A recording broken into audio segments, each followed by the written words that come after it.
Hello and welcome to the Junkyard Love podcast. I listened to this morning. You had an episode on your podcast. Forgive me, I forget the name of the episode, but it was about like things that helped with your depression, and you kind of shared like this weekend that you did these things and it happened. So I want to talk about all that sort of stuff. Just sharing what I kind of was thinking in mind, viewing your content and stuff is right up my alley. So anything that you're going to say is probably like perfect for my audience and me anyway. Just keep that in mind. And I also just like to do people who are intentionally coming to stuff. If they're like, oh, this, it has depression in the title and I'm dealing with depression. That's pretty cool. I'm going to check that out and get better, whatever. But I also really like the newcomer. I like involving people who like the word depression grosses them out to even say. They don't really deal with it. Maybe they're like, brother or husband deals with it, but it's a weird thing to them. So I want to include just kind of everybody. So just throw that out there. Keep it in mind. I don't want to dumb everything down, but I want to include the newcomer to the stuff we're talking about. So those are my thoughts.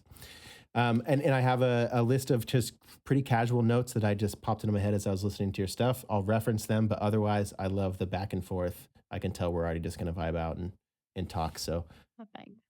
yeah. No, thank you for having me. And it's so interesting you said about the newcomer thing, because one of the things I was thinking about today is the type of people I want to work with are people who are like just dipping their toe in and being like, I don't know how I feel about this, but I want to know more. So that's really interesting that came up, because that really resonates with me in terms of being able to sort of open that door gently without, pushing it in people's faces. Yeah. Yeah. Do you find that that is where you're drawn to, is like that initial, I feel like I'm drawn to kind of the initial, either the sudden awakening or like the sudden, dude, the way I've been living is not working out for me. I got to change something. And then like, what do you do there? Like, what content do you watch? What book do you read? I'm always drawn to like that exact catalyst. What about you? Are you enticed by that? That's interesting. I guess the kind of people I tend to attract are the people who are sort of noticing a shift within them but haven't quite gotten into what it means yet. Not necessarily the sort of I had a massive event and it's changed everything for me type people, but maybe that's to come. Who knows? But the type of content that I enjoy, I mean, similar to you, anything spiritual, psychological, emotional, well-being, just a researcher of life and the soul and everything like that, a real truth seeker, sort of obsessed with always learning. And I like to work with people who are like that as well.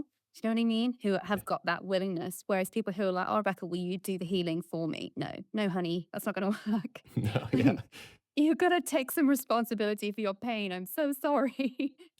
Yeah, it is that thing on the healing path, is like there's this brutal truth right at the beginning that you really got to face, is like you got to do the work. Like you might think that you're going to read a book or find some answers or watch a YouTube video and it's going to tell you exactly how you're going to get held and everything's going to be better. But it's really time to start trudging uphill is what happens when you're time to start healing. So how did you, okay, let's go back. I feel like I'm going to take us completely out of linear time this whole episode, I'm sure. But how did you even get into this stuff initially? Have you always thought like this? Have you always been into mental health, spirituality, any of the things that you're into now? What is kind of, would you say, is your initial intro to it? Yeah, I mean, I think I've always been into it. When I was like as young as I can remember, I had these insane dreams about a past. I do past life regression now, so I know now that it was a very important past life for me, and just kept having them. I was probably 4 or 5 years old. I don't know. And I remember saying to my mum, I'm not normal. I'm very different to everyone else here. I don't fit in. It doesn't feel right. And my whole sort of childhood really felt like that. I had quite a traumatic upbringing. And then when in 2019, sort of a catalyst, I think, I sort of had chronic trauma after trauma, like the kind of horrible, real, if you knew the kind of stuff that has happened to me, my body, my soul, my mind, you'd be shocked. But it's not stuff I need to like talk about so much anymore, because it's not, now I'm like, oh, look at all the things that happened for me. Great. But 2019, I would say, was like quite a pivotal year for me. I was in an abusive relationship at the time. I had early stage cervical cancer. I had massive issues with my womb. I'd had 7 surgeries that year. I had post-surgical amnesia, where I lost my entire memory for 6 weeks. Like, literally didn't even know who I was, my name, friends, anything. Crazy. And then my dog, who was like my soul dog, went in to get neutered, get spayed, and they forgot to tie a tube, and she literally bled out in my arms the next day, and it just broke me. And I think when you get to that point where you're like, I cannot anymore. And I tried to take my life that time. In the UK, we have a suicide hotline called Samaritans, and I phoned them and this is what I'm gonna do. I just needed to tell someone this is what I'm gonna do. I was very much ready to go, and he asked my name. I said, "Rebecca," and he said, "Rebecca, where are you right now?" And I said, "Oh, I'm on the floor in the dark." And he said, "Will you just do one thing for me? That's all I'm gonna ask." He said, "Will you turn the light on?" And I did, and I stayed. And then I was like, "Do you know what? I'm gonna go to Scotland on my own for a week, sleep in my car." And I did. And I Wait, why Scotland? Why did you, I what's that? think I'd always had like a calling to go, not really knowing that it was like it's the spiritual capital of the UK, but I didn't really know that so much. I wanted to see the stone circles and connect with that kind of thing, but I didn't know why, I guess I wanted to go. I think I just wanted to do something for me. I was also very into Outlander at the time. Have you seen the Outlander series? Yeah. Yeah. I was like, I'm gonna find Jamie. He'll be there. Yeah. That's so funny. Yeah. So I went, and then this little village called Killin, I was like driving through and I was like, I'm not getting out of this what I wanted to get out of this. No one's spoken to me. I was really hoping to have that whole, traveler experience where people speak to you and you meet new friends. And I was like exhausted. I go into this pub in Killin and sit down at the bar, just sort of sigh. And the bartender comes up to me and goes, "Hello, you." And it was as if we knew each other. It was really Mm. surreal, sort of goosebumpy. Now I know that we obviously knew each other in a past life. And that's why you get that sort of sensation. And then this guy comes and sits next to me who's like full traveler mode, like in traveler clothes, big long beard, wizard vibes. And I was like, I'm going to just talk to him. He doesn't want to be talked to, but I did talk to him, and he was a bit irritated by it at first. And then he said, "Have you been to the Stone Circle?" And I said, "Oh, what do you mean? Which one?" And it was a stone circle in the village. Sort of, you have to ask the pub people. It's sort of a bit hush hush, a little bit secret. And we went to this stone circle. I ended up spending the rest of the evening with him. It didn't get dark in Scotland, so I think 11:30 at night at that point. Um, and he just talked to me about spirituality and like Celtic mythology, and just everything just kind of went, "Oh yeah, this is what I've known my whole life." But I'm not just completely losing my mind. This is actually a thing. And since then, it has grown and grown. That was a bit long winded, but I guess that's where it really kicked off, and now I'm unstoppable with it. Yeah, that's so awesome. Wow, that's so cool. Okay, so what was it?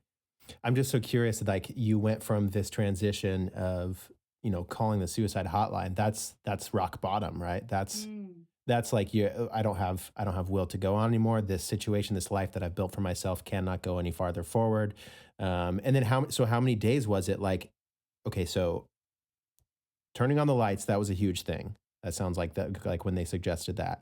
And then what was the transition? Like, how did you get out of that curled up in a ball on the ground type thing into, you know what, let's make a move, let's take action? Because I think that that's the big thing. Is like going from getting up off the floor is profound when you're that depressed. So Yeah. what happened there? I think, so Luna died February 13th, 21 that year. Oh, no, no, 2019, sorry. Um, and then I think I went in the May to Scotland. So there was some time where I was planning, but I guess, I write about this in my book. When you are at rock bottom, there's nothing, there's nowhere else to go. So you can just sit there, and then at one moment there'll be like an arm that just lifts up, or a leg, or there's this tiny, tiny little spark within that's like, one more fucking try. Go on, just do it. And it's like, I think that tiny little slither of hope was like, just one more, just one more. And I lived like that for a really long time. Actually, I've living in an abusive relationship And having had years and years of childhood chronic trauma, I was in that state of survival mode all the time. And I think you get pretty good at dealing with really horrible shit. Um, so I think in that, when everything just absolutely got, when, all happened so intensely at once that year, I think it was just a matter of, come on, you're used to big things like this. Just one more step, one more minute, one more breath. And then, yeah, it's Wow. unfolded. That's crazy. It reminds me of, it makes me think of, have you seen that movie, Hacksaw Ridge? It's like an army movie. It's this guy basically, he like refuses to carry a weapon I'm going off a sidetrack. This is not important, but he refuses to carry a weapon the entire time. It's like something moral for him. It's just a value that he has. Everybody makes fun of him. But then this bad war happens and he ends up like with no weapon. He ends up one by one dragging people's bodies to safety. And he just Yeah. keeps saying, just one more. He saves one life, goes out there with another gun, without a gun, goes out there, gets just one more, and just keeps doing his work. So, that was such a stupid tangent to go on. I'm sorry. No, it wasn't. I love film It remi- references as well. You got to keep bringing them in. yeah, it reminds me of that though. I just love that. I think that's such a beautiful moment that like whatever that magic bit of hope that comes through, that little speck of light. Like I've had my own experiences with those where you're just done. Your brain's just cooked, dude. You're like not loving yourself. You don't really see a way out, and then somehow there could be this little sliver of hope. So for me, a thing that was really profound for me when I finally made this transition was almost this sudden, like almost like telling myself no in my head. Like I almost had to like detach. So I heard you say something in one of your podcasts. You basically, I think you said, this isn't me, this is my nervous system or something. Like you were basically like separating you from your depressed version of you. And I would love to expand on that because I did something along those lines and it was really profound for me to actually start basically talking to myself and like Yes. questioning these thoughts are coming up and I'm used to be afraid of them. I didn't even want to face them, but now I'm like I'm staring them right in the eyes and going, no, like this is not working out. I don't want to do this. I don't want to think like this. No, I don't want to talk to myself like that. No, that's not helpful. All these sorts of things. And it was very, very profound. So I would love for you to expand on what that looked like for you. Cause I love how you worded it. It's like, this is my nervous system talking, not me. Yeah. I think it can be so empowering to realize that you are not your mental illness. It's just something that's happening to you right now. You are so much more than that. And one of my favorite things that I say is you are so much more than how you think about yourself when you're afraid. Because that fear just, it can dictate so much of how you live. And I think it's so important to be able to move away from that. And it's been a long, long learning journey for me.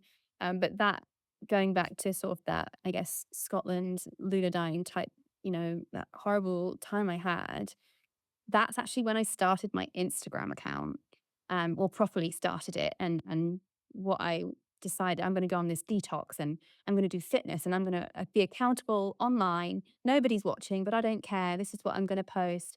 And I guess maybe it was there that the little sort of shifts forward of how I approached myself did give me confidence because people would reach, I guess back in 2019, we weren't quite as open, even though it's not that long ago. It's still the way we've evolved as a society about talking about feelings and things. Um, I think people would say, "Oh, Rebecca, it's so helpful when you write about this because this is what I'm going through."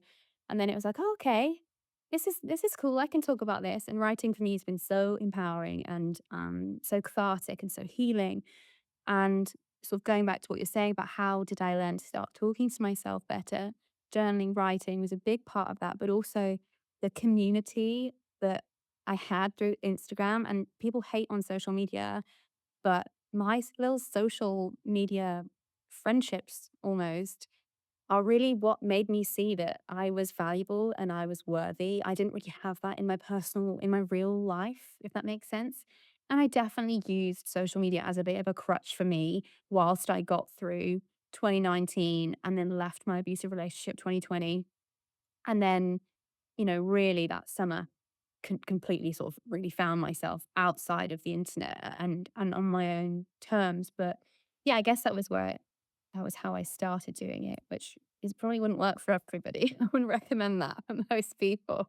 Right, right. Okay, so you started just posting like fitness journey type stuff, just holistic. Here's what I'm going through. Like, were you, because you're very like personal and welcoming, and you're very vulnerable in like such an elegant way on your social media now. Did it start out like that for you, or what was it like when you started out? Yeah. So it didn't start out as fitness as per se. It started out as like a photo with the essay underneath. That's what I still do now, Yeah, which is like, this is how I'm feeling, everyone on the internet. Here's what's do you know what I mean?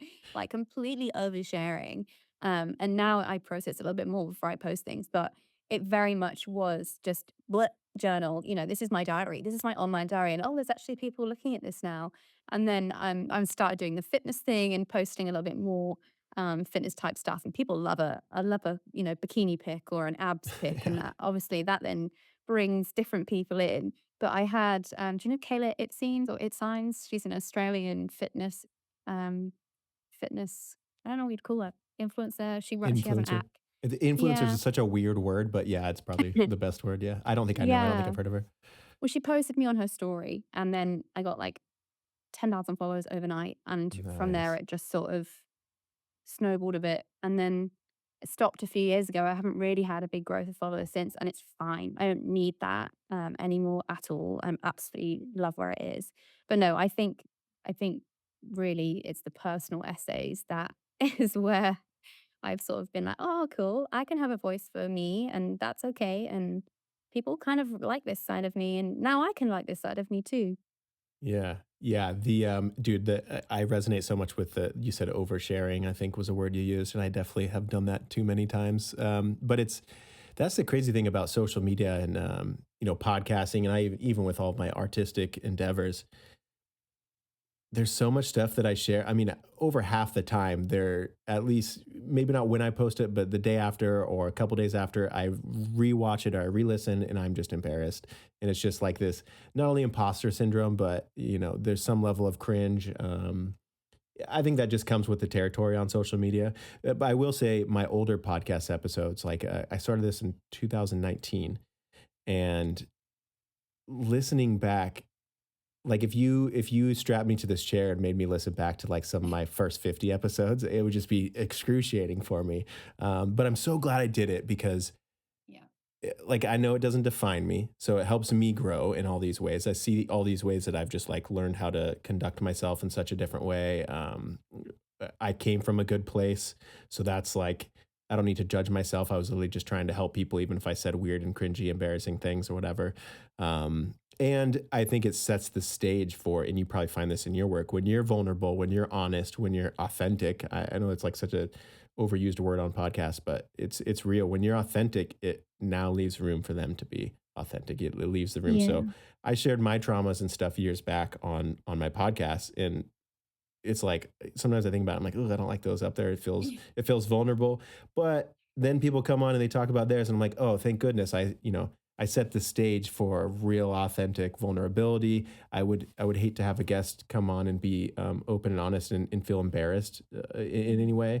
So yeah, I don't know. I think like a lot of the stuff that we share online, even though personally it could feel a little embarrassing, I think it's a net good, and I think it's encouraging people to like, hey, you don't have to get 100 likes or be like a supermodel or be like, you don't have to have six-pack abs to post something online. I think it's for everybody. I think it's a diary. It helps us. It helps other people, and it's a direct lens into our real selves. It's social media is pretty Yeah. cool.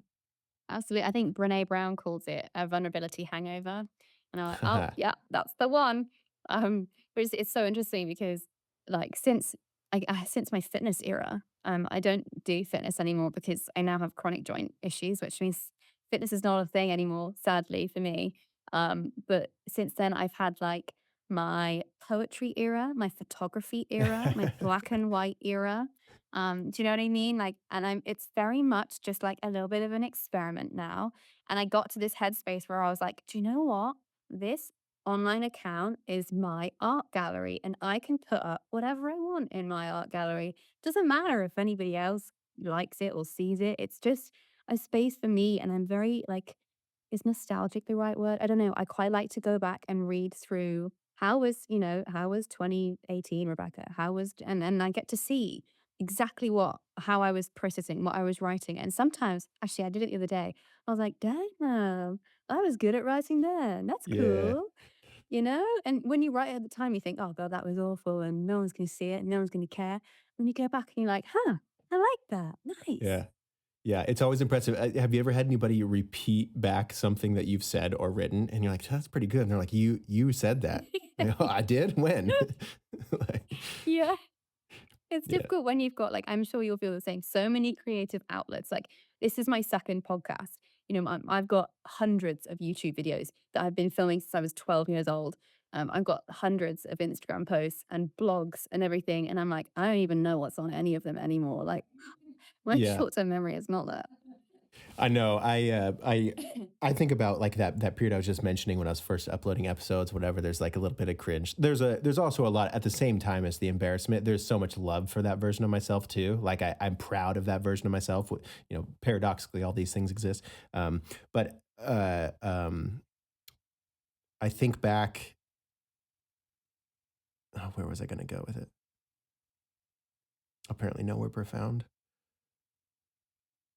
Oh yeah, that's what I was gonna say. I think back to like when I initially had, because a lot of like my initial podcast episodes, I was going through like a profound awakening, and I didn't freaking know that I really was.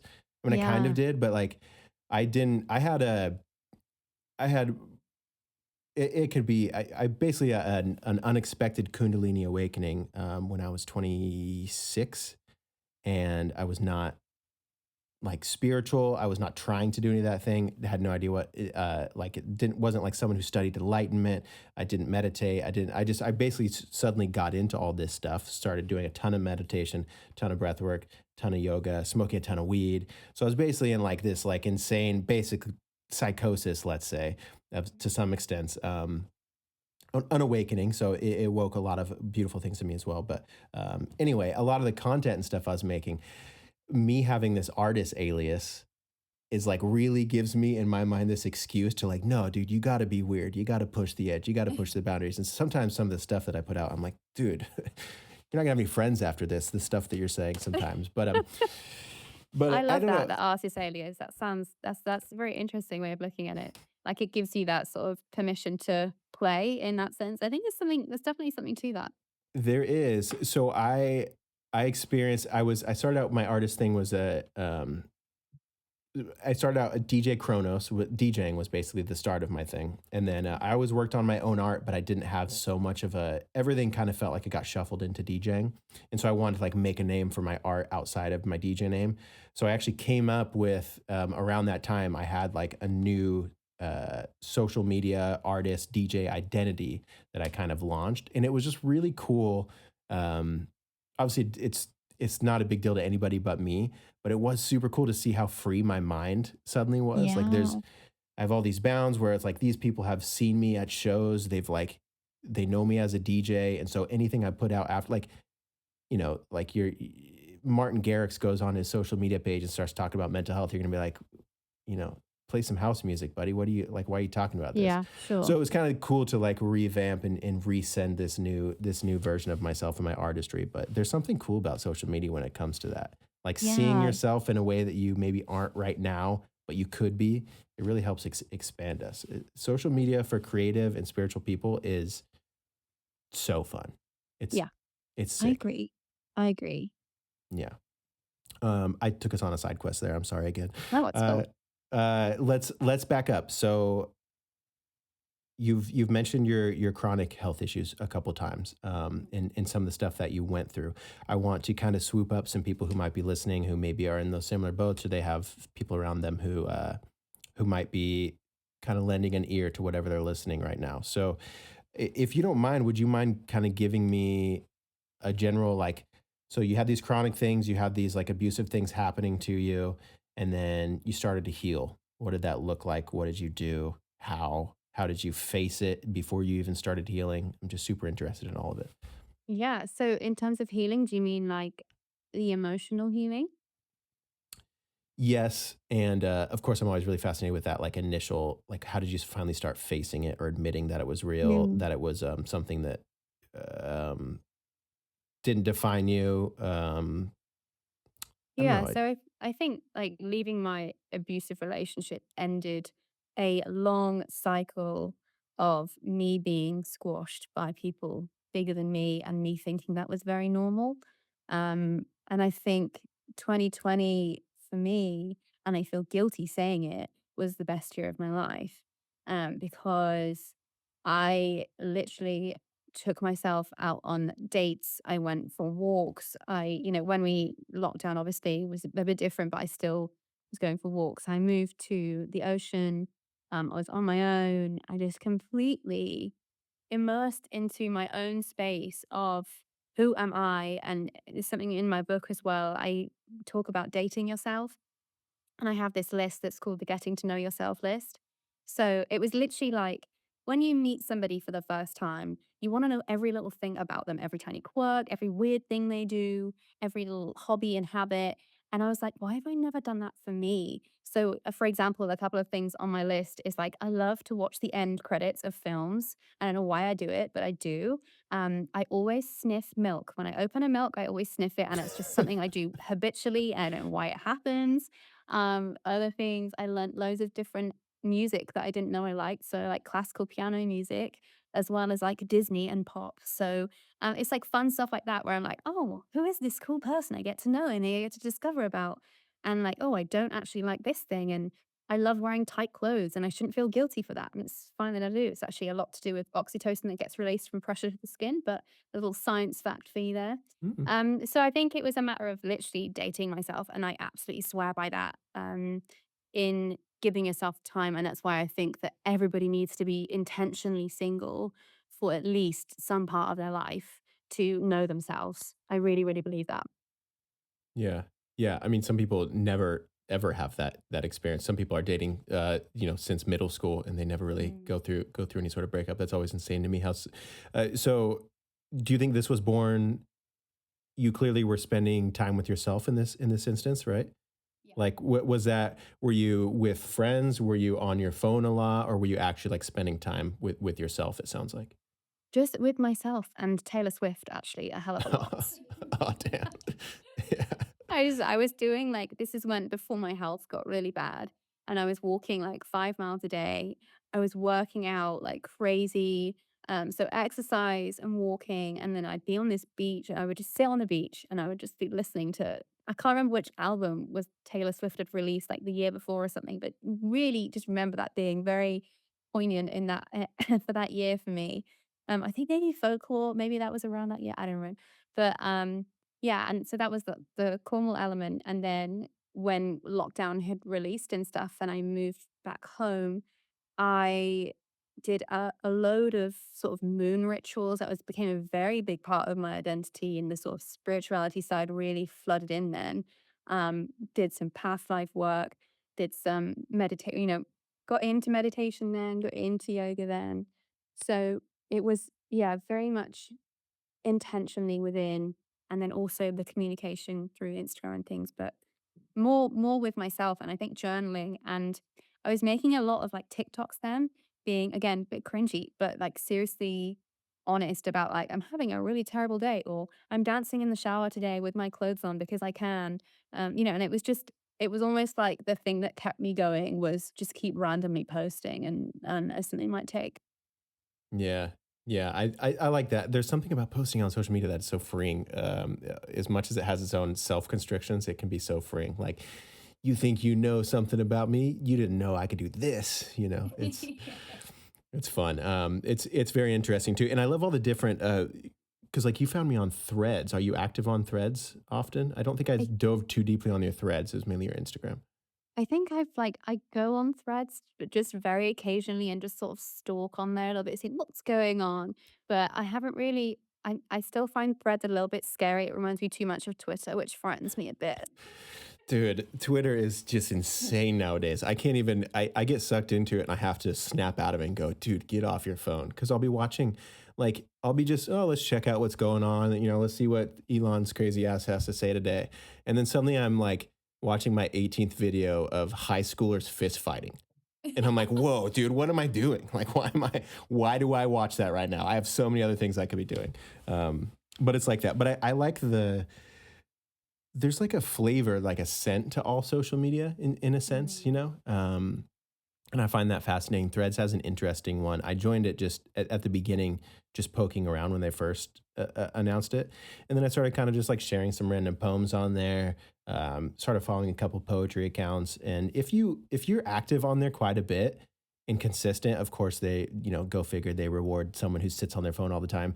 But it does start bringing you to other people. Like I had a few months where most days I had like back and forth conversations with other poetry people. I would share poems. People would like comment their poems in response. Like it was just this fun poetry party for many months on there. And I just like I don't think you could get that on Twitter. Maybe it's not a world I'm into on Twitter, but there's more high school fistfights on my Twitter feed than there is poetry. So, um, but yeah, so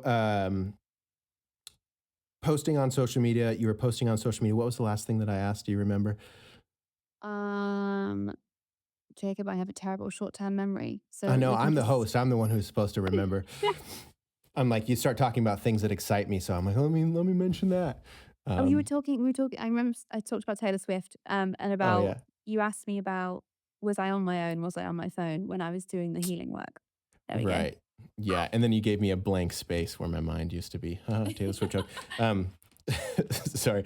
Uh, okay, so yeah. So the reason why I asked about that is like I the amount of people that like you probably experience it. Like you get into an Uber or you go into a gas station or a grocery station. The amount of people that like are always either on the phone or they're always listening to something. And I'm guilty of definitely like I love listening to podcasts or an audiobook or whatever. Like I'll go grocery shopping with a headphone in, but it's invaluable for me to remember, oh yeah, I need some time with just me, with no headphones. I don't need to scroll through social media right now. I even did it last night. I had realized, oh, all day I've just been pulverizing my brain with info that I think is super important. So I went for a walk last night and took my headphones out and realized by the end of my walk, like, dude, my body is just so much more calm just from taking my headphones out. So can you speak on like the importance of spending a little bit of time truly alone? I would love to Yes. emphasize that. Yes. So actually, I've just been on a solo trip to Thailand, as you know, as everybody's can see on my Instagram, because it's there every single day, and I'm sick of the content now too. But something it really taught me, because I had no internet, I turned my phone to internet free for like the entire time, basically, and Love it. turn it on for 10 minutes, the internet on 10 minutes a day, let my loved ones know I was still alive, and that was pretty much it. Um, and what it taught me that there was like, whoa, Rebecca, your phone is distracting you from all of your potential. We need to sort this out. And I'm quite a disciplined person. So once I'm like, this is what we're going to do, I will do it. So actually, since I've been back, which I came back mid December and it's now January 8th, I have had my phone set up. I don't know if you use the focus modes on your phone or not. Do you have iPhone? Yeah, yeah. Yeah, so the focus modes, I've set up a custom one and I called it holiday. And I can't access Instagram. So I can't social media, WhatsApp, anything. I can only access text from my immediate family, which I don't get text from that often, and my boyfriend, and that's it. So I basically don't have my phone on weekends. I don't have my phone on past 6:30 p.m. in the evenings. So I forced myself to have solo me time. And then weekends is if I don't have my phone there, you know how you mentioned earlier about wow, that when the creativity flows in when you had that sort of Instagram alias, that's almost like what it is for me without the internet. So I Mm, think I said to you the other day on Instagram, I was like, I'm terrible at replying on here because I'm barely on Instagram anymore because I schedule everything. So I'm not actually on there. People are messaging me like, oh, Rebecca, I just still don't know. yeah, Like, yeah, I yeah. will reply in 3 days when I come back on. Um, so it's forced me to be in that space with myself. And now that I'm used to it, I actually hate having my phone on. I'd like rather have it off. I never thought I'd get to that space, but I have.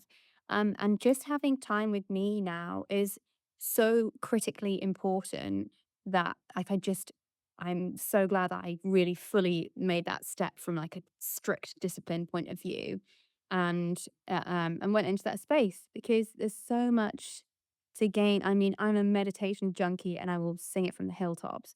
But that is, you know, without having that time where I allocate, this is no phone time, this is dedication to the self, to the soul, to reading, to learning, to growth. and to writing my books or writing courses or whatever it is that my creative projects are. Yeah, without that, I wouldn't be making any progress. I wouldn't be growing. So Yeah. yeah. Yeah. I mean, we're complete, everybody says in some sort of way, we're such guinea pigs for these phones. It's like, Mm. I think it's 2007 or 2007, I think the iPhone came out.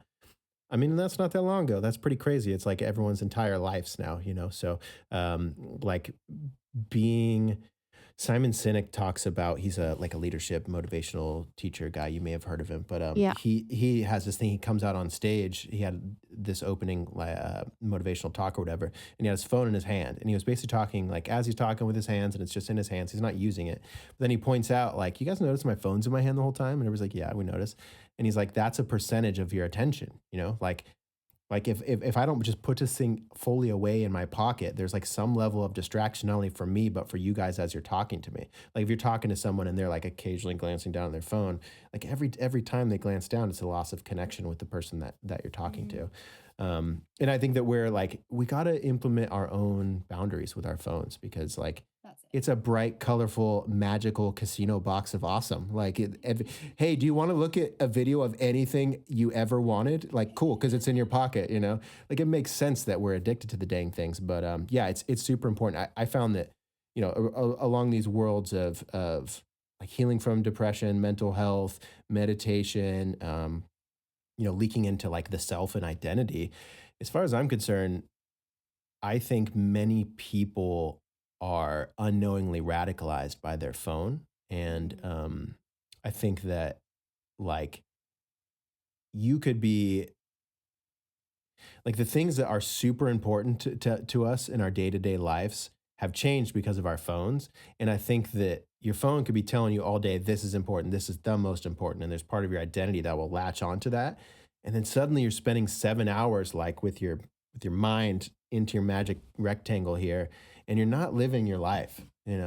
Like you're not like actually interacting with the people around you. Like there's just cause, there is things that are like important to care about. You can't just bury your head in the sand for everything. But I just feel like it's so important. It seems like such a low hanging obvious fruit to just, hey man, it really is important. Put your phone in the other room sometimes. Set limits on your phone. Set the I like how you did it too, Rebecca, because often what we'll hear, I don't know if you hear this, is people are like, dude, I just want to go to a flip phone. I just want a flip phone. I want to get rid of this iPhone. And that like would make life pretty difficult to navigate. Sometimes you just need GPS, whatever. But I like you're smart about it. It's like you set limits, you stick to them. So you have it go off at a certain time, like it's what do you say, like 6:30 at night. You don't have anybody Yeah. responding to you. Yeah, Yeah. I think those are all super helpful. In your world of like coaching and dealing with other people's mental health, is this a big deal for people? Is this something that's like profound for you to point out to them? Is this something that you would recommend for a lot of people? Is like, hey man, really become aware of what you're consuming on your phone? I think a lot of people don't see it as a problem. Um, I think that people use it, and there's definitely a place for this. We use all kinds of distractions to numb ourselves from feeling pain, from feeling suffering. And that's a whole topic that we can absolutely go into. Because I'm reading a fab book on that at the minute called The Road Less Traveled by Scott Peck. I don't know if you've read it. I haven't. But it's brilliant. It talks about avoiding suffering. But I think from a point of like the phone thing, so one of my big unhealed or unworked through triggery spaces is around food and around, I think I did actually, I've got a couple of reels out on Instagram about this at my Thailand trip. I really wanted to force myself to sit with my food and eat my food without being on my phone or reading a book or uh, being distracted or watching TV. Big one for me.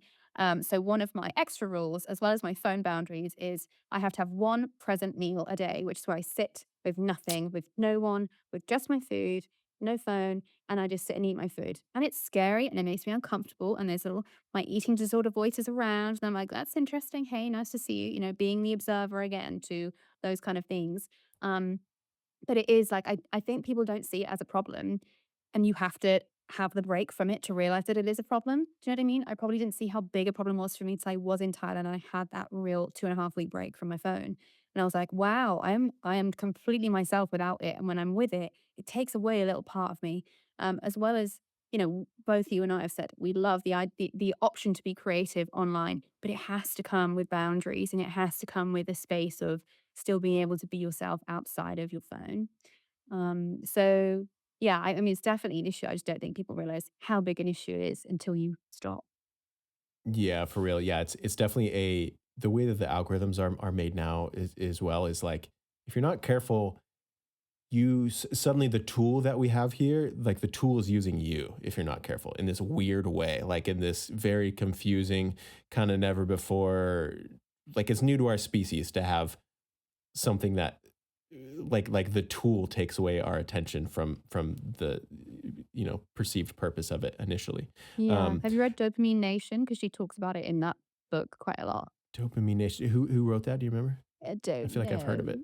Yeah, It sounds I like a mean, familiar term anyway. it's I good. haven't read it, but I Yeah. think I have heard of it.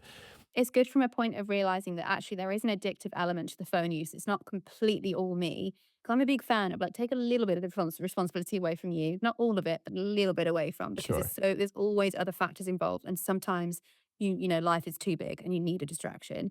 Yeah. But the addiction part is so real.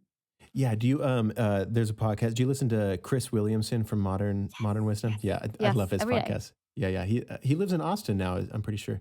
Actually, we go to the same haircut person, so I am sure that he No lives here. way. Yeah, fun fact.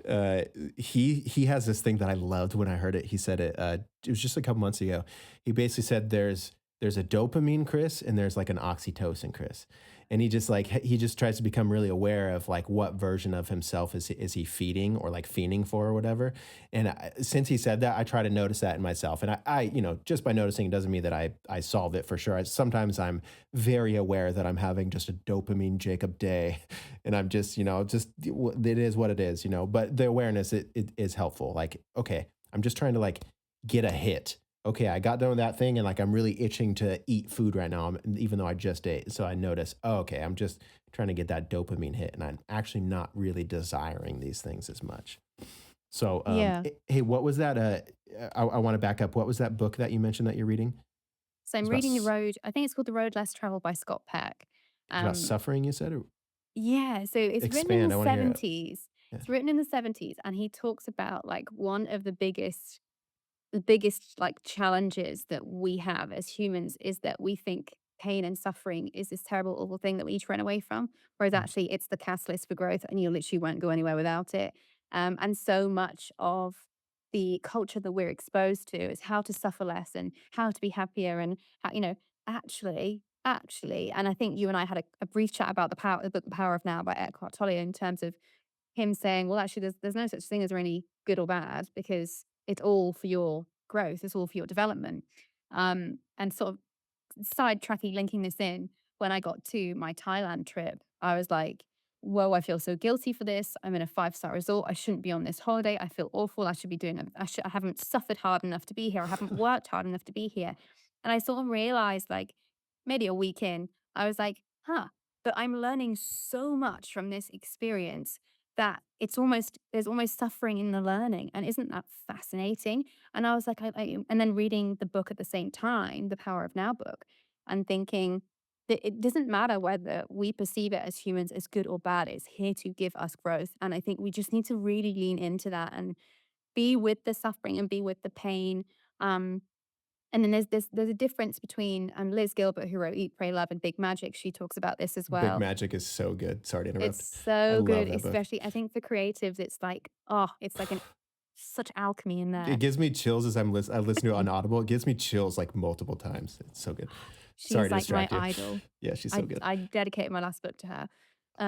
But it's talking about the losing my train of thought here. Sorry, big magic. It's fine. It was worth it. It was worth it. Um, the pain of suffering versus, come on, Rebecca. Do you remember where I was? I'm supposed to be helpful for this part too, dude. I do the same thing. You were kind of just giving me like a summary of the book. It was talking about suffering. I think you're kind of talking about how people I got typically it. see suffering. Go. Liz Gilbert talks about Yes. depression being different to pain, and depression being like stagnation of pain, and grief being movement through of pain. Mm, In terms of, and I really relate to this in my own in personal grief. And I've lost a baby, I've lost a dog, my best friend died, and then seriously bad breakups, that kind of thing. And the pain that I feel when I'm grieving, it's like awful, and you're rock bottom, but it also, you sort of know that you're moving through it. It's this really, I don't know if anybody else experiences this, but it's this really weird state of like comfort I feel with grief. When I lost my baby, I was like, this is the worst thing ever. But also, I feel so at peace with this. Whereas when I've been in depression, I'm like, this is the worst thing ever. I don't know if I can survive this. I think I'm gonna have to. The only way out is to die. It's the only thing I can do.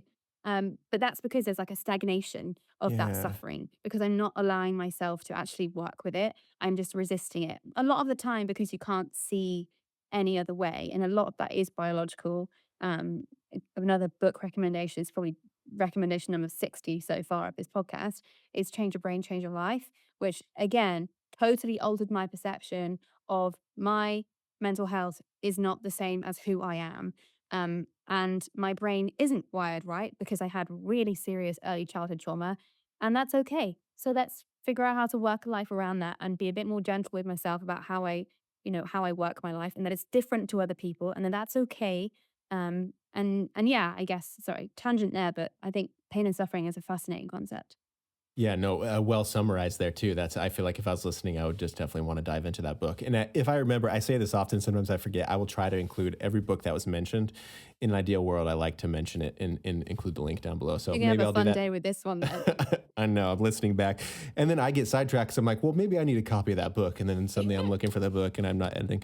But yeah, dude, I think the line, I'm always really fascinated. I think Buddhism and Stoicism, that they talk about like suffering and acceptance. Acceptance is, that's, it's been like one of the biggest lessons for me, is realizing how often in my life that I've made things worse by not accepting it, by not working with what's really going on, because I'm actively, like, I'm trying to form some identity in that moment of being the victim, the sufferer, you know? Yeah. And just how freeing it really is to just, how impossible sometimes, and it's actually Mhm. hilarious how impossible it is sometimes when you notice, like, there I am freaking so ticked off that things aren't going my way, but what am I gonna do, you know? And you're like laughing at how mad you are. I don't know if you ever get to those Yeah. experiences, but it Yeah. really is it's a powerful tool, and it's something that I find that a meditation practice is like one of the biggest helpful things ever, because it's, you know, that line between stimulus and response, it it expands that gap to where, like, you, you notice, okay, here's a bad thing that's happened, and here I am complaining about it. Here I am, like, trying to text all my friends about it. I'm trying to make a video for social media about it. I'm trying to be like, look what happened to me, whatever, and actively making it worse, you know. And so it's a profound thing. So I would love for you to, speaking to someone right now who, this might be something that they don't really deal with. Like, I'm trying to think of myself back when I first started exploring this sort of stuff and realizing, oh, I'm making myself the victim. I'm making things worse than they have to be. What is kind of the magic there? What is, I mean, obviously the initial awareness, right? Like noticing when you're having those conversations with yourself, or you're stacking it on yourself, or you're noticing, even like you said, like you're identifying yourself with your mental health, you're identifying with your thoughts. um, what do you, what comes up in your conversations with clients and people that you talk to in that realm, like that initial first noticing? I think one of the tricks that I definitely have is take notice of the things that really piss you off, whether that's, there's this psychologist who posts things online that used to really trigger me about basically taking responsibility for your shit. And I was like, well, she doesn't know what I've been through. She doesn't know how bad it was for me. That's not, and now I look at it and I laugh because I'm like, ha, ha, I see, I see. So taking notice of the things that tick you off, because I think that's a really good space for you to actually have a good chat with yourself. Self reflection, obviously, is like the big key. And I think a way to really, and being wrong and being okay with being wrong. And I think a really good way that I practice this is within my own interpersonal conflicts. So something I'm very good at doing is, if somebody's like, Rebecca, I really didn't like how you did that, I'll sit and I'll, okay, and I'll reflect back, so you didn't like how I put my shoes away, whatever it is. Um, and then they'll go, yeah, I didn't like that. And I'll be like, oh, okay. Do you know what? No, I was really messy. I see how I was really messy now. Yeah, that was actually just really lazy of me. I don't know why I did that. And I will just be like brutally upfront honest in that situation. And it feels like really like liberating. I'm like, wow, I did something wrong and I admitted it. That's so cool. I think it often comes, I don't know, this is like my bro science theory if we're talking modern wisdom lingo here. But I don't know if it comes from people who couldn't get things wrong as a kid. I definitely couldn't get anything wrong as a kid. So maybe like as an adult, admitting that you've got flaws can sometimes feel really scary, more than just uncomfortable, but scary because maybe, subconsciously you're thinking, what are the consequences for me? Your subconscious is still tapped into childhood stuff. There's like I said, there's always a space for an external factor playing a part in the way we behave. But yeah, self-reflection is big. And I think my little moon rituals, which is let's say it's like 2 hours on a full moon or a new moon of me just sitting with my journal with like really trippy music on and like purple lights, and like some kind of incense or something, and I'll be like writing like questions for myself, hard hitting, brutal, truth telling questions that I'm like, don't want to answer this, doesn't feel right, don't like it. It is just having to be super duper honest, and I think being okay with being wrong, being okay with making mistakes and not being perfect. That's fine. Yeah. Yeah. Yeah. Being okay with making mistakes is actually like, it seems like it's such a simple sentence, but how often are we not okay with like, okay, shit, I did that. And now I gotta deal with it, it's like, or we defend what we did. We jump in and we're like, well, I did that because when I was 10, my dad did this. And, and a lot of that stuff can be very true. And it could also be like right there. Like you don't have to remove it. You don't have to deny it, but it's also, so what are you going to do? Make it worse? Like who's going to Yeah. take care of this besides you? Yeah. And so I it's this. this summer just gone, I had like a real beautiful meditation type experience. I really believe that if you do a 45-minute meditation, it has the same power of a psychedelic trip. I really stand by that. I will die on that hill. But I had this sort of experience over summer where I was really dragging myself through this pain cycle, right? I've been sober since 2021. I relapsed at the beginning of summer this year, 2024. Well, we're last year now. And I sort of got into this real nasty place with it where for probably 6 weeks, I was like, I'm this terrible person. I've failed. I've fucked up at everything.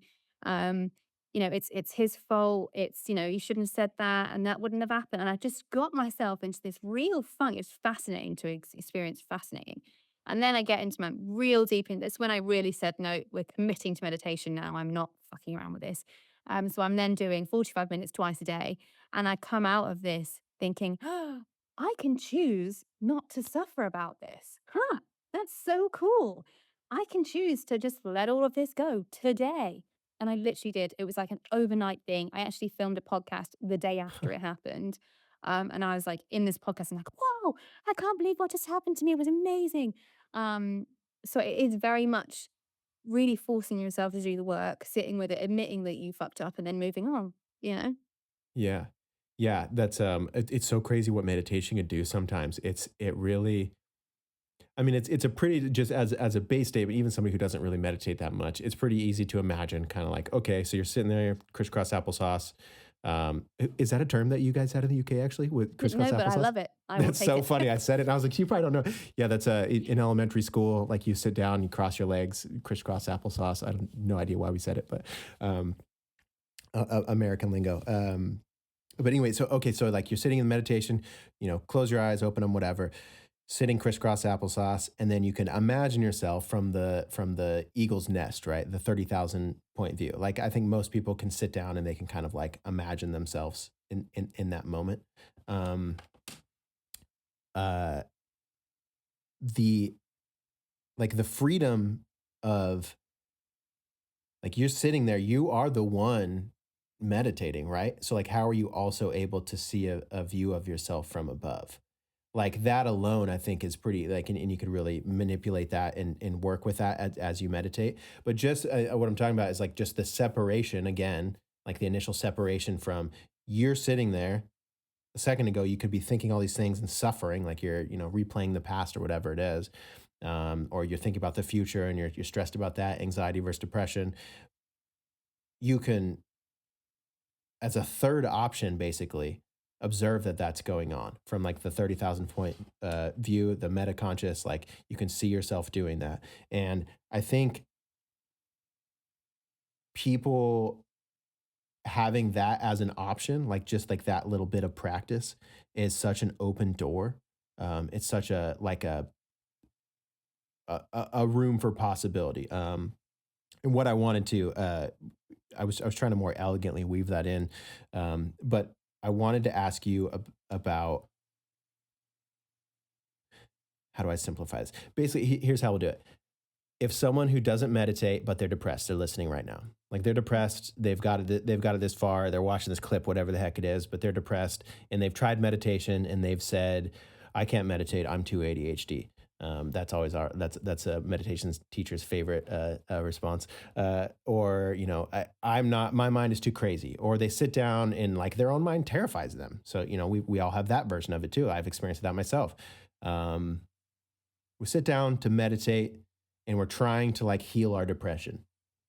I'm throwing that ball into your court, Rebecca. What does that have to do with anything? Like, how does me meditating and sitting still cure my depression? Yes. Oh my gosh. I'm so glad you asked me this because I really wanted to input here that one of my big triggers almost from, what I was saying earlier was people being like, "Oh, just meditate and you'll be fine." It's been like, fuck off. Like, it's not gonna like leave me alone. Yes. Go away with your meditation bullshit. Um, and I am very neurodivergent, as you can probably tell by how fast I talk. And my meditation does not look anything like how I thought it was supposed to.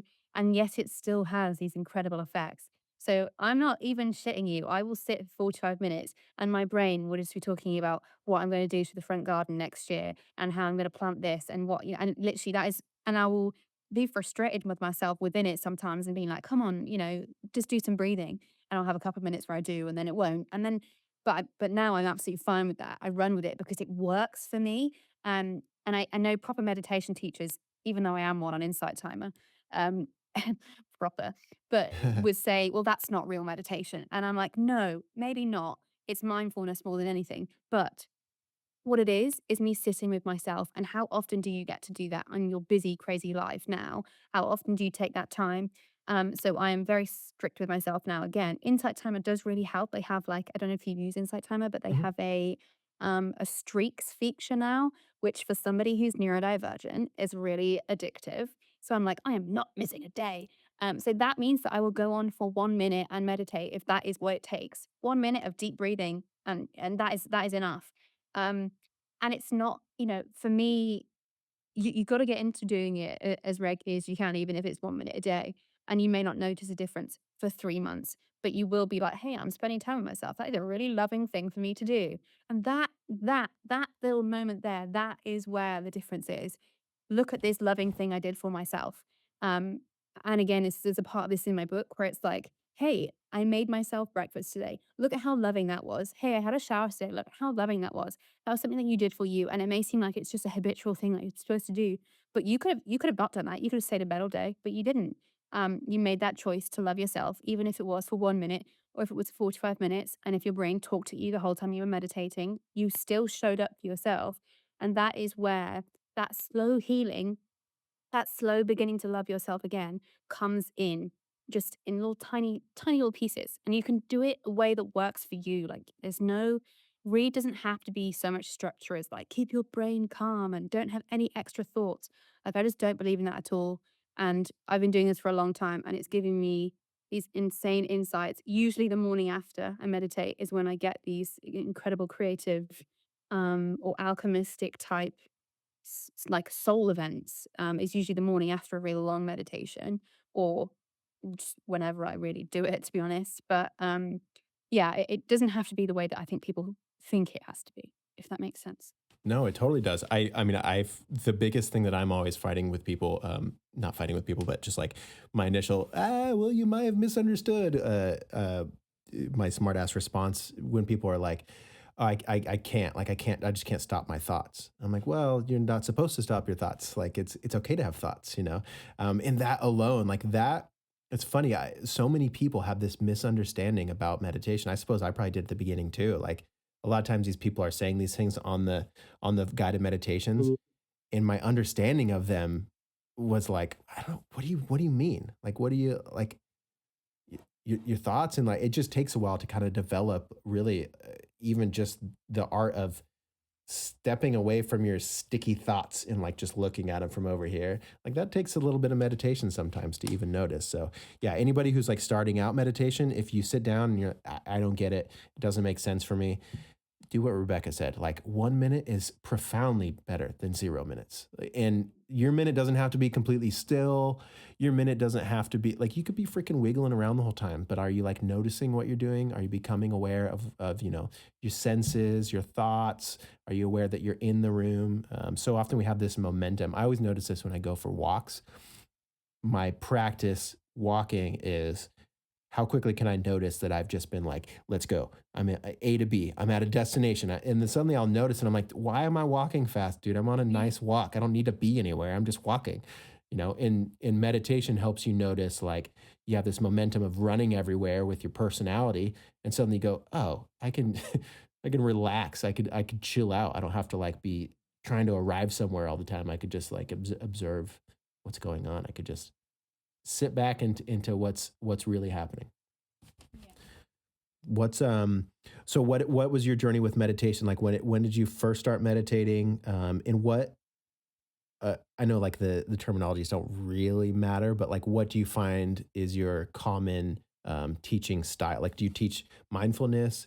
Do you teach like a different, and also I'm sorry, I'm throwing another question in there. What works for people who aren't used to meditating? I love getting people who don't meditate at all. Maybe they've tried it, it doesn't work for them. I love getting them like to try something else. You know, maybe it's breath work, maybe it's a different type, maybe it's you know, some yoga before. So what helps people, and how did you initially get into it? Okay, so I think I started meditating when probably I was about 12 or 13. There's a Nice. monastery near me, which I will go to sort of occasionally. I used to go to quite a lot. But now, as when I go now, I'm like, I don't vibe with the way that you talk to us anymore, actually. I've learned a lot about Buddhism, and I was a Buddhist for a year, but I don't think I really knew it as I know Hmm. it now. And I don't know that I align with it in the same way that I did, and that's okay. But I've tried so many different types of meditation. I think that's something that's so important for people to know, is that it's not just one thing. There are, you know, Zen meditation is the quiet of the mind, which is a very Buddhist way of teaching things and being physically completely still, which does not work for somebody like me. I was at the monastery recently, and my hips now will, I have EDS, so they will dislocate if I am in the wrong position for too long, basically. And I had to keep moving. And the monk kept telling me off. And I was like, oh, I can't tell you that if we carry on like this, Yeah. there's gonna be an ambulance here, there's I gonna be dislocated trouble. my hip. Can Yeah. we He's like, no, don't move. So it's like that dislocate is the like, other one and sit still? yeah, literally, deal with, accept the suffering, accept the pain. Yeah, Um, yeah. that's very much one end of the spectrum. And the other end is like literally walking meditations, mindfulness, you know, cooking, I think is a great one. If you can cook and be totally with the food and totally with the motions of your hands, cutting the onion or whatever it is, I think that's such a crucial space for you to just, again, being with yourself, being with the moment, being present. I think tips I would use is like, I think Insight Timer is amazing. And I know that I work for them, but also there's so much on there. I think if you haven't tried it, David G, and it's spelled David J.I., is fantastic. And his body scan is one that helped me through a severe episode of anxiety for me, because I was just with him, with his voice, with my body. And that I played that. I think my longest day, I played it for 8 hours straight, my statistics said, when I was having a Wow. really, really bad time. bless previous me. Um, so I think I think insight timer is great. Find a way that works for you and have wiggle room with it and have a little bit of fun doing it. It's not, Mhm. oh, I have to meditate because people said it would make me feel better. Be like, I'm choosing to meditate. I don't know how it's going to work for me yet. I don't know if it's going to be actually just 20 minutes of me stretching and in silence, or whether it's going to be me sat listening to a guided teacher. The Going back to your question on what meditation do I teach, the insight time meditations I have up are very much affirmation based. So, like, I will read you, I've got one here actually. I will read to you, you know, I am so much more than my trauma. What happened to me does not define me. I'm kind and gentle to myself after everything I've been through. And I'll be saying these on the track basically. And you'll be listening to these as you do your breaths. But actually, that's not how I meditate. I don't know how I ended up doing that. I don't know what, it just obviously, that's what seemed to flow with how I record. But it changes what I produce, and I'm always evolving. Right. So, does that answer all the meditation questions? I can't remember if I Oh, covered sure. them I all. mean, it's an impossible task to answer my questions. I'm a rambling man over here, so you did wonderfully. Yeah, well, I think with meditation, there's so many different types, and there's definitely times for different types. Because I feel like I had a pretty long time, like probably a good year or two, where the positive affirmations were a lot of like I would pretty much start every morning with that sort of thing. Like I was in a space where I was recognizing, hey, every morning when I'm waking up, my dream world is not treating me good. So I'm starting every morning off on this like negative mindset and I can't help it. Wait, I can help it. As soon as I wake up, let's start just pulverizing it with positive stuff. And that's not like a long-term thing, but for me at that time in my life, those are the sorts of meditations that work for me, at least for like the morning until I can get into later on in the day and do different types of meditations. And I think I just love everything you said about like finding what works for you in all the different types because uh, it's there's I just had this guy on the podcast and he was talking about he's written 13 books and his thing was like, someone might ask, how did you write 13 books? That's so much, so many words, blah, blah, blah. And he basically broke it down as like, I wrote 200 to 300 words a day. And like, that's it. Like, that's the thing. And so I've been like thinking about that a lot since I talked to him. I even wrote like on my whiteboard, 300 words a day. And it's just basically like, you can't write the whole book in one day, dude. You can't reach enlightenment in one day. You can't be the best meditator in the world in one day if it's your first day trying it. What can you do? Like can you get 3 words today? Cool. That's better than nothing. And it's Yeah. and I think finding something that actually speaks to you instead of just like because for some people maybe mindfulness, just like trying to close your eyes, open your eyes, and just follow your breath. Sometimes that's just not it for people. And sometimes, like, I think what's important is for people to actually have like unexperience. And so I like introducing, like whether it's the senses meditation, I found that one, like for newbies to meditation, just introducing them to their 5 senses in like a slow, elegant, like gentle way is like profound for people. They've never really slowed down and just concentrated on a specific sense before. For people, I think breath work, like doesn't have to be the extreme Wim Hof breathing, but even just like type into YouTube, follow along breath meditation or go on Insight Timer. I'm sure there's tons of like, is there breath work follow along on? Yeah, I'm sure there's loads on there. Yeah. One I don't do on Insight Timer, but my favorite one is single nostril breathing. Yeah. Just it actually completely resets your brain and your brain breathing. So it's great for when I'm working with people with anxiety as well. Can you tell me Because the trick for that for anybody listening? yeah, so you start breathing in through your right nostril. So close off your left nostril, breathe in through your right. Close off your right, breathe out through your left. Breathe in through the left. Close off the left, breathe out through the right. And it's that basically, but if you believe in sort of the energy concepts, your right nostril is your masculine and your left is your feminine. So ideally you want to have if you're trying to get to sleep and you can't sleep, you're supposed to blow air out your nose and one of the nostrils will be stronger than the other. And you want your left nostril to be the stronger one at night because that's your feminine yin, calm energy.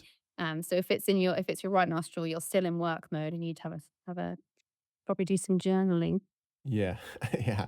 Yeah. You need to get out of bed now. I think breathing and breath techniques are really the ultimate. I remember when I was young, I had asthma when I was young. what's funny is as I get older, I start to like redefine like what really is asthma. Like I don't know if we fully understood. I think I was just having like panic attacks all the time. Mm. But I remember I had an uncle. I was camping, and it was like this vivid memory because I was like dying from this asthma attack. I was stressing myself out so bad. I remember I was sitting against a truck tire of like a Ford pickup, and I was just panicking. I was just couldn't breathe, crying my eyes out, whatever. I was under the age of 9 or something.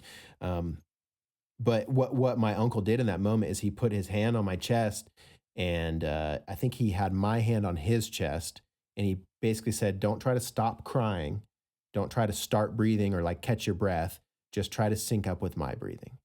And, Oh, like, that was just profound. I feel like I've held on to it, like, for my whole yeah. life, like, it really taught me about breathing. And, just I think it seems like really low hanging obvious fruit to people like, hey man, if you're stressed out, take a breath, take a deep breath. But it's really like, hey, you can solve that in a way. Like you can stop having a panic attack, and not that, not trying to disregard someone's panic attack, but um becoming in tune with your breath, practicing it in moments of calm, so you're used to your breathing and you're used to like what to do, or you're used to different, the in through the left nostril, out through the right nostril, whatever it is. You practice those things off of being stressed out. So when those moments come in and you do start to get amped up, you get in a panic attack, whatever, you go, oh, I'm noticing my breath is way up here in my throat, and I'm stressed out. I could relax a little bit and have it down to my diaphragm, and that's like such a man, that's such a breath of fresh air, isn't it? Like when you realize that you can control your breath a bit, and it's really, really helpful. Yeah, and like the power of taking a deep belly breath because our diaphragm doesn't get used enough, and therefore we're not using as much oxygen as we could. So we're not having as clear a mind, clear a body as we could. There's so much power in that, you know? Yeah, yeah, 100%. Hey, so I want to talk about just because I had listened to the podcast this morning, your episode on basically kind of like, hey, I was super depressed, and here's like some things that really moved the needle forward for me. Yes. I think you mentioned fasting, water fasting. That's for sure. I agree with that one. That helps with eating disorder stuff too. I've dealt with those sorts of things. You talked about, I think you did a grapefruit fast. Yeah. Yeah. Grapefruit juice that I read in this book to help my I thought I had gallstones at the time. And I found this I think I said it in the podcast, but I found this really old book in like this random national trust. It's like our country houses around here. That was like, oh, this ancient remedy. Just drink grapefruit juice for 3 days straight. It's all you got to eat. So I did it for this gallstones thing, which I was like, well, maybe my gallstones are negatively affecting my energy, and that's where anger's stored, and maybe anger is making me depressed. So I did that, and but the theory then, having researched around it, is that I think it's more impactful for women, but the pH that grapefruit, when you're only consuming grapefruit for that amount of time, apparently it changes like the pH of your gut. I want to say you'll have to look at the study. I shared it somewhere at one point. Um, from it's either acid to alkaline, alkaline to acid, acidic, and if you are one way or the other, it can influence depression, something like about 80%, but in specifically in women, it doesn't, I don't think it has so much of a big effect if you're changing your pH in men. But if you're interested in this and it hasn't been something that you've tried, looking up the pH reversal diet or the pH diet is definitely a more subtle way of doing it than just drinking grapefruit juice for 3 days. Yeah. I'm very much a hard and fast gal when it comes to quick fixes. I'm with you. I sometimes I have to just go all in sometimes. I'm like, Yeah. cool, I saw this remedy. I'm going for it right now. We're starting now. Yeah. Yeah. I think when you're like with depression, like it does get to a point where you get so desperate and you've still got that I want to be better type part of yourself that you're like, I will do anything. Like, give me all the potential options, which is exactly what I did. I Yeah. just, for research purposes, I didn't split them out over a longer period of time. So I don't know which one it was that actually made the big shift. Right, right, right. Well, okay, so bring someone, so say someone is like, look, I'm at that point where I'm sick of not trying anything, or I want to try something else. I'm sick of being depressed. I've got a weekend off of work coming up. I've got 3 days, Friday, Saturday, Sunday, or Saturday, Sunday. What do I do? What should I start throwing at the wall? Okay, so no, I think there's like 5 things I threw at the wall, which was the grapefruit thing.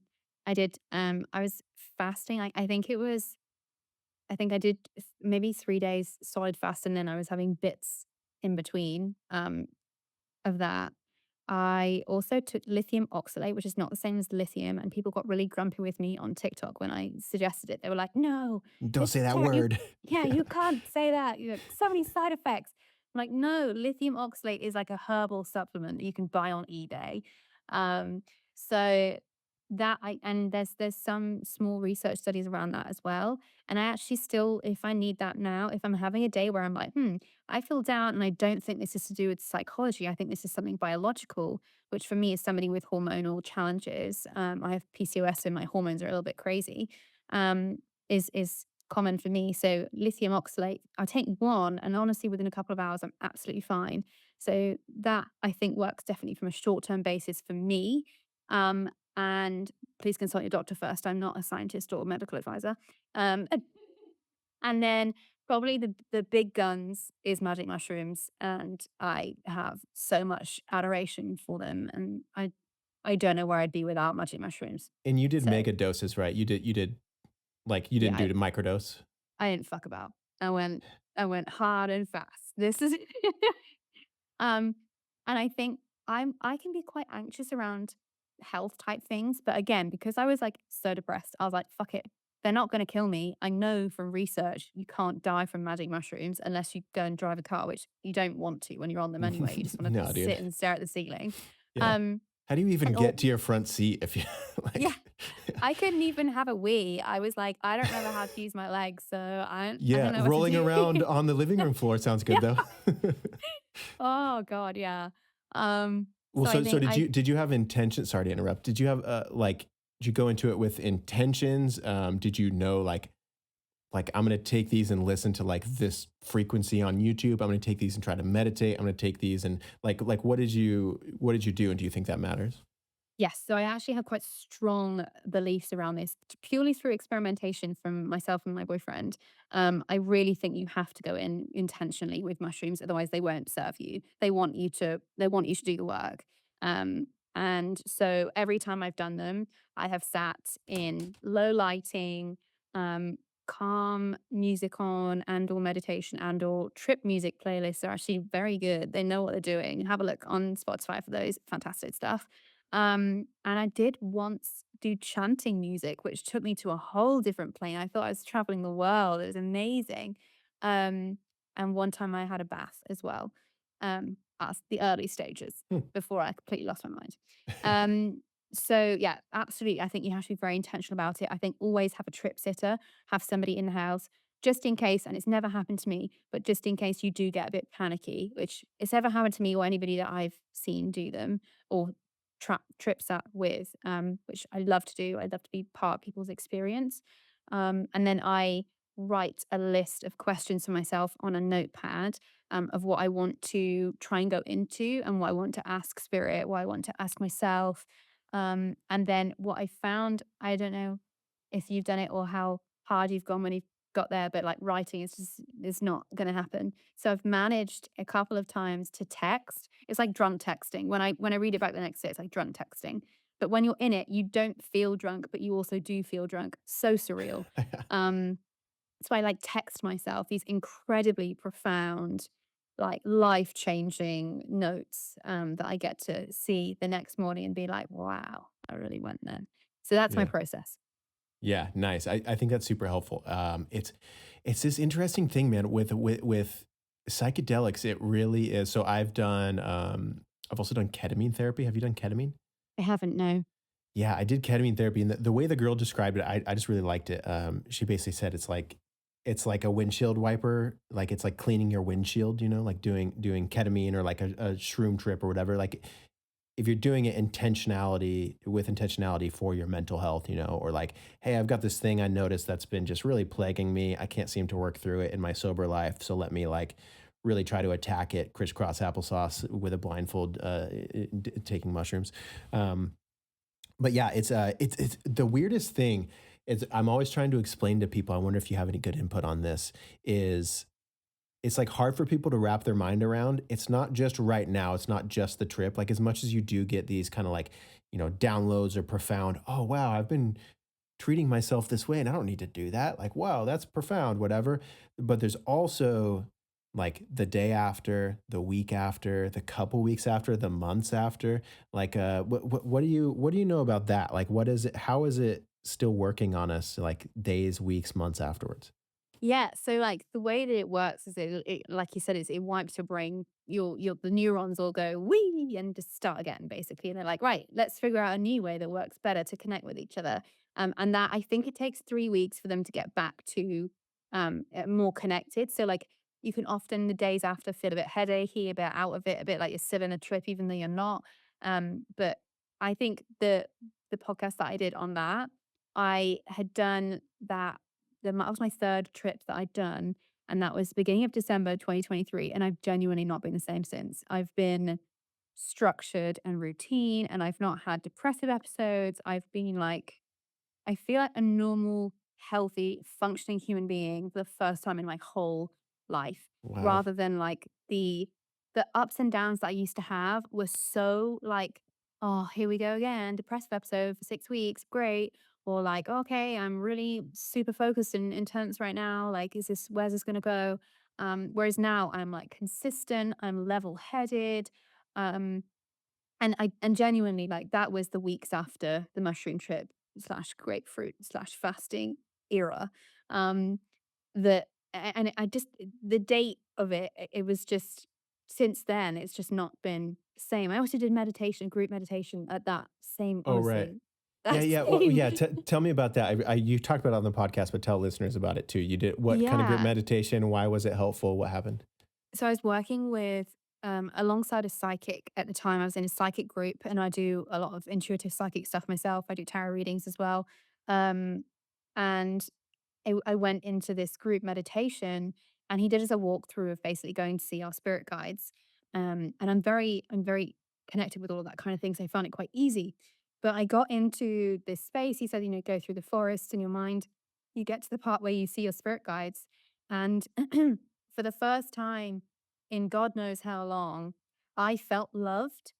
All these spirit guides around me, the people that were no longer here, and the people that were as well. I could feel the energy of people that were here with me. It was like this sudden realization that people cared about me and that people loved me, and that I had value. And I think definitely when you're depressed, you can think you have no worth in the world. There's no reason for you being here. Nobody gives a shit. And I literally came out of that meditation streaming with tears. Everyone in the room was like, "You okay? Is everything all right?" And I was like, "Whoa." Yes. Yeah. Like, what just happened? And I think that, again, which is why I firmly believe, like, if you're like, well, I'm never going to be fixed because I'm not ever going to do psychedelics, do meditation, because I've gotten there so many times. And I can tell you, I've done mushroom trips and I've done meditations with the right, setup for your meditation, the right state of mind. You can absolutely get to the same place with it. Yeah. And what do you think about like the group meditation effect? I have found I don't know what the heck to do with it. I know there's a lot of like collective unconscious. There's so many things that play into it, but every time I've been on like a meditation retreat or I've been with people who are like also doing the same meditation, I did a transcendental meditation for a while, and when I would meditate with them, dude, my meditation was so powerful. It's like every time I'd meditate with a group is significant. I mean, not every time, but a lot of times I meditate with a group is significantly more powerful than doing it solo. Do you have experience in that? Do you resonate with that? Yeah, absolutely. And I think if you find a like-minded group of people, that can be really special as well. Being in that psychic group, we'd come out of our meditations and one of us would be like, "Hey, did your nan come into that dream? Like, she was here in mine telling me that she loves you. Was she there with you?" Dude. And yeah, and the other one was, "Oh my God, yeah." And then someone else is like, "Does anybody know about a pink rose brooch?" And someone's like, "Oh my God, that happened." It was like this just crazy connection that we had from sort of being in that space and having the energy field there. Yeah, yeah. There's something to it.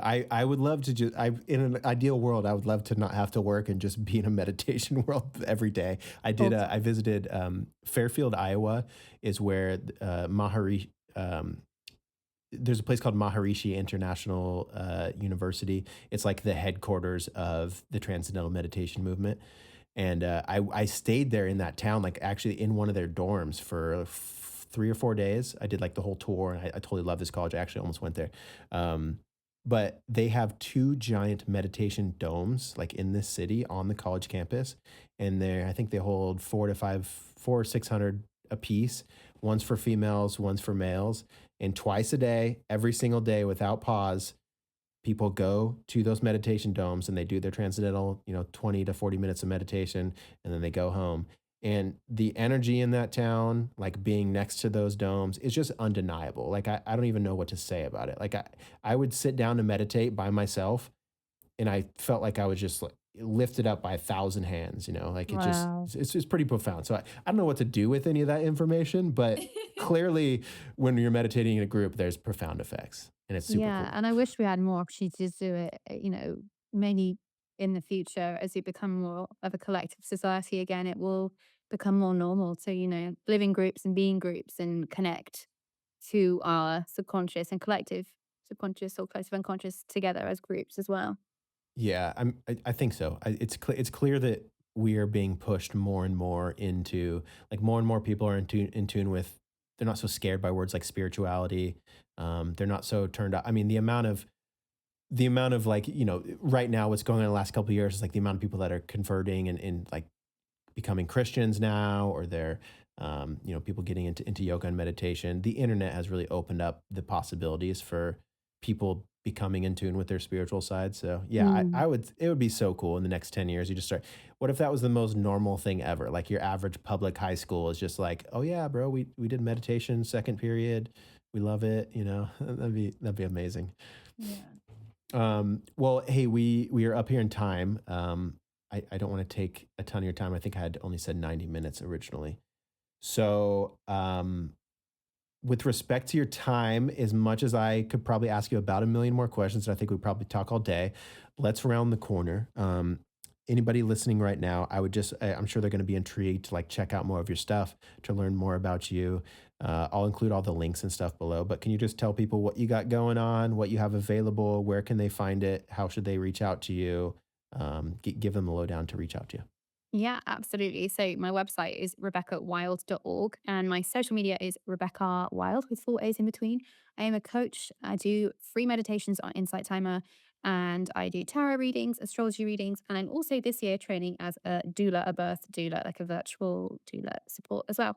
So I'm open for any of it. But if you listen to me and you're like, Rebecca, I think you can help me with something else, please let me know. I'm such an evolving, always open to just helping my fellow humans with anything that you think could be valuable. My YouTube, I'm quite active on, as well as Instagram, and they're all the same handle. So yeah, just I'm really loving this part of my life where I get to branch out and support in different ways. Yeah, yeah, very cool. And you have your book, of course. Do you remind me the name of your book? Oh yeah, my book. Yeah, so that's called the Will to Live Project, and that is on Amazon. And it's really a collection of all the little insights I've had. I think I've mentioned quite a few of them today. They're just in written format if people prefer it that way. If not, you can scroll through like loads of my Instagram posts, and they're sort of dotted around there as well. It's quite a long form way of doing it. But yeah, that's my current book. And there will definitely be more. I'm a writer at heart. So if you listen to this in like 5 years, I'm sure I've probably written a few more. There's one coming out this year. So There will be more on here. Well, I will say I'll extend the branch. Please hit me up next time you have a book come out, and we'll do another podcast. How about that? yeah, I mean, Jacob, we definitely need to do another podcast. I also could keep talking. I feel like we got I know it's a funny. I'm lot of looking at my notes. And I even have another page of notes, but I didn't really even get to the notes. But yeah, save them. We'll do a part two. I completely am. I'm up for that. heck yeah, I think we totally should. Well, awesome. Rebecca, thank you so much for your time. Thank you so much for following that intuition to reach out to me originally. Anyway, I think I told you, I force everything to be a synchronicity sometimes, but that same day I was like, oh yeah, I'm going to book a podcast guest today. That was like literally on my list of notes. And so it's just dope for you to reach out. I'm like, hey, I think I'd be a good fit. And I look your stuff. I'm like, perfect fit. So yeah, it's just, it works out well. So next time around, please hit me up. Listeners, love yourselves. If you haven't stretched today, what are you doing? Stretch a little bit. If you haven't drank water, drink a little water. Love yourself. Give yourself a big old hug right now. And check out Rebecca's stuff. We will see you guys next episode. Rebecca, thank you so much again. I appreciate your time. I'll be in touch. Great. Thank you.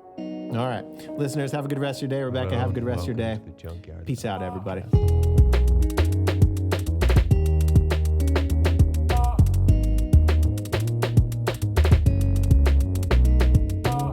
At what age do we learn how to have better conversations? At what age do we learn to have better conversations with ourselves?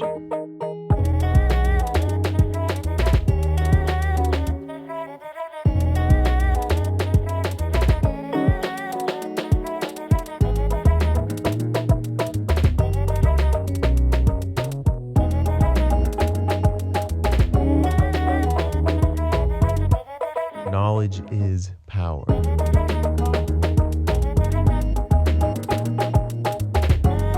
Reality is